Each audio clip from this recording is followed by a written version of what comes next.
Philippe Labonne, bonjour. Bonjour. Nous sommes très heureux de vous accueillir parce que votre parole est plutôt rare. Je vais rappeler un peu votre parcours. Vous avez commencé chez PwC et après vous avez 30 ans de carrière chez Bolloré. Vous avez fait un peu tous les métiers, la logistique, le rail, jusqu'à diriger Bolloré Africa Logistique. Alors, Bolloré a un peu défrayé la chronique l'année dernière avec cette opération de rachat par un autre groupe familial, le groupe MSC, premier armateur mondial, il faut le souligner. On s'est posé beaucoup de questions. Premier géant maritime, un autre géant de la logistique en Afrique. Pour rappel, c'est à peu près 21 000 collaborateurs sur le continent, 250 filiales, 49 pays, 20 concessions portuaires, 2 concessions ferroviaires, 30 ports secs, 406 entrepôts. Alors, cette opération de rachat, est-ce que vous pouvez nous en dire un peu plus? On s'est posé beaucoup de questions. Est-ce que c'est des questions d'image? Est-ce qu'il y a vraiment une logique économique derrière elle? En fait, cette opération de, comme vous dites, de rachat est un arbitrage stratégique qui s'inscrit dans la consolidation de l'industrie logistique et plus particulièrement du secteur maritime. Depuis les années 2008, l'industrie du secteur de transport maritime de conteneurs a connu une consolidation forte.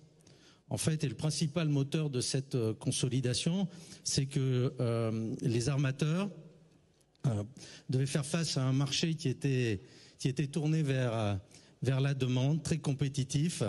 Et pour survivre, ils ont dû grossir, soit sous le phénomène de merger and acquisition, soit aussi sur le phénomène de croissance organique. Là où il y avait 20 armateurs à la fin des années 2009-2010, qui représentaient 80% des capacités du transport maritime de conteneurs, aujourd'hui, il y en a 6.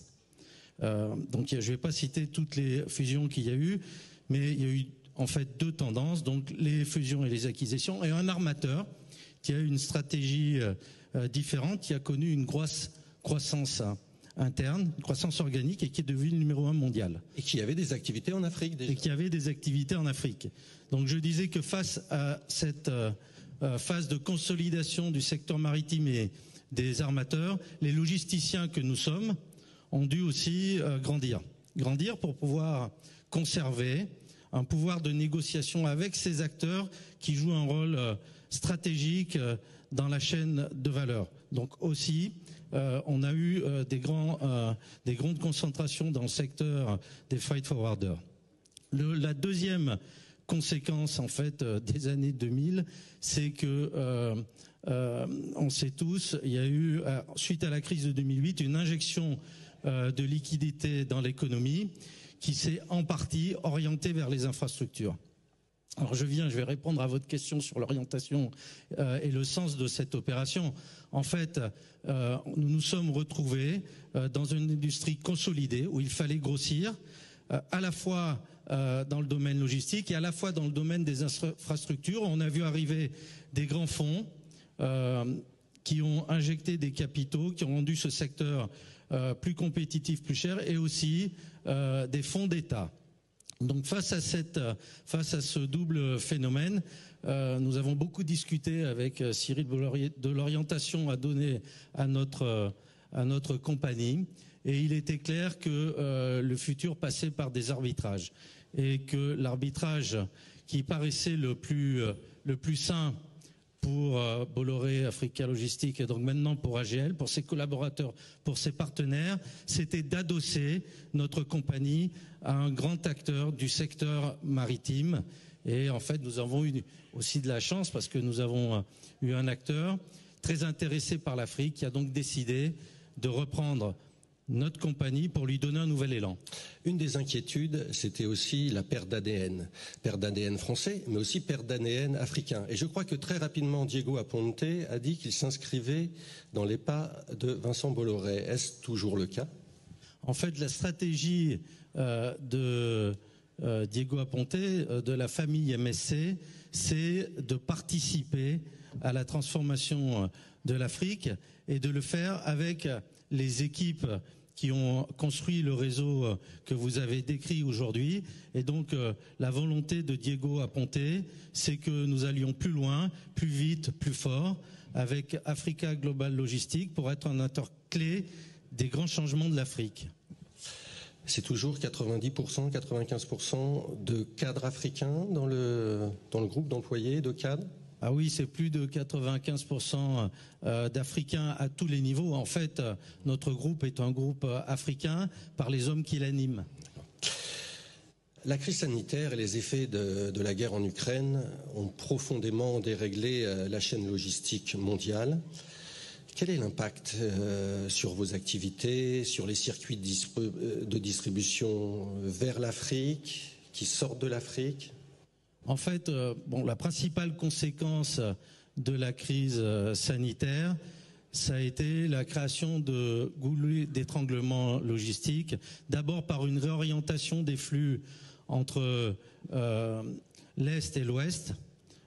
Contrairement à ce qu'on pensait, les pays n'ont jamais autant consommé, les pays occidentaux, ce qui a donc poussé les lignes maritimes à orienter leurs navires sur les legs Est-Ouest, ce qui a entraîné des grandes congestions dans les ports, notamment dans les ports américains, et donc des surcoûts logistiques importants. Et ce qui nous a fait rencontrer une certaine diminution des capacités sur le range africain en 2022 parce que les compagnies maritimes orientaient leurs navires différemment. Donc notre chance, et c'est pour ça, je reviens à votre première question, c'est là où il est important pour un logisticien d'être adossé à un armateur aujourd'hui, c'est que grâce à notre appartenance à la famille MSC, nous allons pouvoir disposer plus facilement de capacités effectuées sur les ranges africains. Maintenant, si on va plus loin dans les conséquences de la crise sanitaire, je pense que tout le monde a bien compris aujourd'hui et de la guerre en Ukraine et de ses impacts sociaux et géopolitiques, tout le monde a bien compris la nécessité de réorienter ces chaînes d'approvisionnement et je pense que c'est très porteur pour le continent africain. Oui, comment vous adaptez à cette nouvelle donne? Il y a une prise de conscience en Afrique, il faut aussi produire beaucoup plus localement, il y a cette zone de libre-échange qui est en train de se mettre en place au niveau continental aussi. Comment ça va impacter, modifier, faire évoluer vos activités? En fait, nous sommes convaincus qu'un des moteurs de la croissance en Afrique sera le développement du commerce intra-africain. Par la création de ces zones de libre-échange. Récemment, le président Ruto a annoncé la consolidation des zones d'Afrique de l'Ouest, SADC, Afrique de l'Est, qui va représenter une zone de plus de 28 pays qui vont commercer ensemble. Mais donc il y aura un phénomène donc de développement du commerce intra-africain avec une localisation des industries en Afrique pour le continent africain, ce qui pour nos logisticiens a l'avantage de créer deux flux là où il y en avait un. Et le deuxième phénomène, c'est que je pense aussi que les industriels européens qui ont fait face à la crise de l'Ukraine et aux sanctions qui en ont suivi, anticipent aujourd'hui la possibilité malheureusement de nouvelles crises et donc vont chercher à développer des sources d'approvisionnement plus proches de l'Europe et je pense que l'Afrique est bien positionnée pour répondre à cette demande. Quand on préparait cette séquence, on a aussi beaucoup parlé des besoins d'investissement en infrastructure pour développer ce commerce interafricain. Vous continuez à croire au rail? Oui, je suis convaincu que le rail est un levier fort de développement en particulier pour les pays enclavés. On sait tous les crises politiques que traversent les pays du Sahel.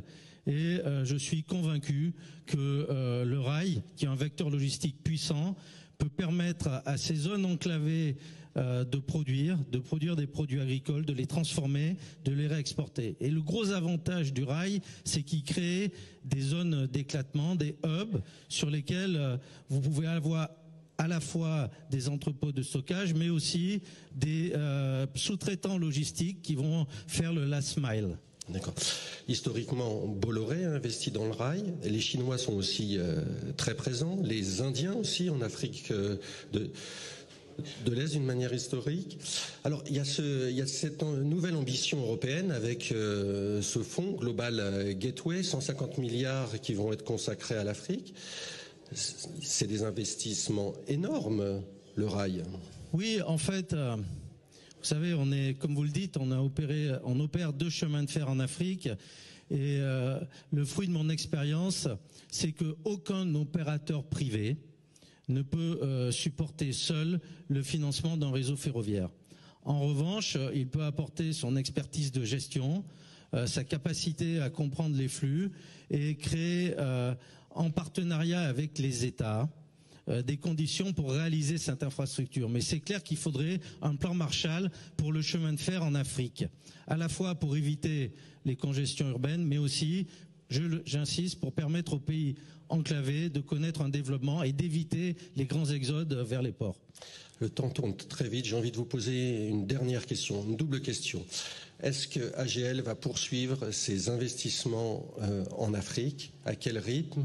Et quels sont les secteurs porteurs sur le continent? Écoutez, donc AGL va investir 400 millions d'euros cette année. Donc on va poursuivre nos investissements. Tout d'abord, on va les poursuivre dans les ports. On a 3 projets d'extension. Lesquels? On a un projet au Congo, un projet au Bénin et un projet en Guinée-Conakry. Vous savez, le groupe MSC dispose aujourd'hui d'une flotte de 750 porte-conteneurs et il a 150 navires en commande. Donc il est important que les terminaux conteneurs que nous opérons anticipent sur cette phase de capacité. Un autre secteur important, je pense, pour l'investissement d'AGL sera les zones industrielles et logistiques. Il y a aujourd'hui plus de 250 projets de zones logistiques en Afrique et il est important pour AGL de se positionner sur ces zones porteuses. Philippe Labonne, je vous remercie. Merci.